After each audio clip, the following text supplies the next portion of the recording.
Descartes' rule of signs is something that can actually confuse some people and kind of be difficult. So I wanted to make sure that you have a video that you can watch a couple times just to see if you can understand it.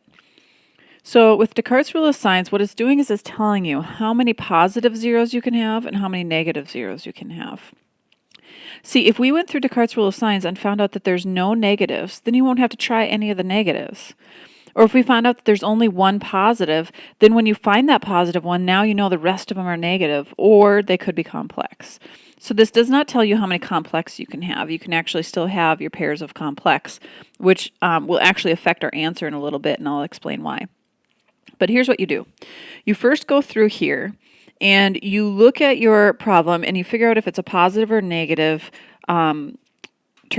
So here I have 7x to the fourth. There's no negative in front. That means it's positive.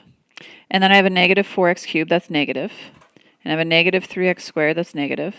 Positive 6x, that's positive. And a negative 5, that's negative. So I've written down whether they're positive or negative. And now I count how many times the sign changes. Now I don't count signs, I just count how many times they change. For instance, this goes from positive to negative, that's 1. Then I have here, it's negative to negative. That doesn't change, so I'm not counting it. But then I see on the next one, this goes from negative to positive. That's another one. And then it goes from positive to negative. That's another one. So I have a total of 3 changes. That means for the possible number of zeros, positive zeros, I should say, I could have 3 possible positive zeros. But I also need to subtract 2 from that, and it's always subtract 2 and get 1 possible.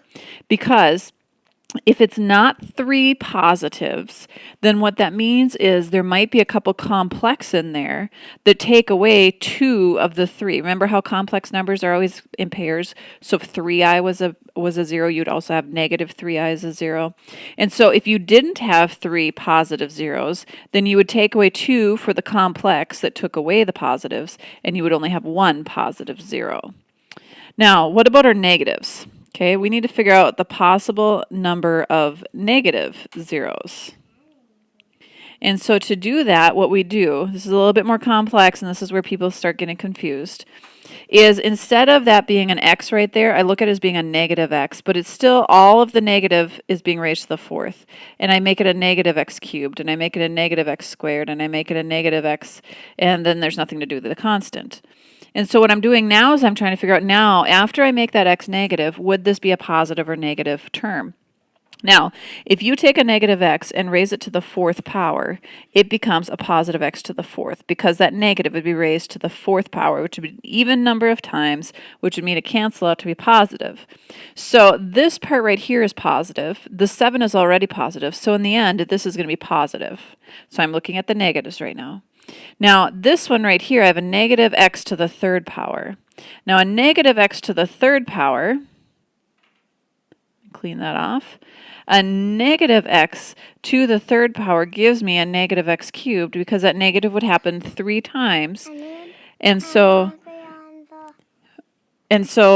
you would end up with a negative here for the x cubed, plus you already have a negative for the 4, and so this would end up canceling out to be a positive. So far I have 2 positives. Okay, now for the negative x squared one, the negative is squared, so it becomes a positive, and then you already have a negative, so this will be negative. And the 6x, that negative x times the 6 will end up being a negative 6x, and then I still have a negative 5. So as I look at my answers now for positives, negatives, I'm going to count my changes once again. Now this first one, there is no change, it's still positive. But the second one, I have a change from the positive to the negative, so that's 1. And then as I look, I'm negative already, and I go to negative, they're all negative. So I really only have 1 negative 0. Now I don't subtract 2 from that, because if I did, I'd get to negative 1, and we're counting how many zeros there are. There are not going to be any negative of those. So I'm just going to leave it as negative 1, or sorry, there's only 1 negative 0. So if I find that 1 0, 1 negative 0, then I know I'm done with all the negatives and I can just work on positives. And once I get down to quadratic, then I want to either double bubble or use a quadratic formula to see if I have any complex or what the remaining 2 are. So that's how the Descartes rule of sign works.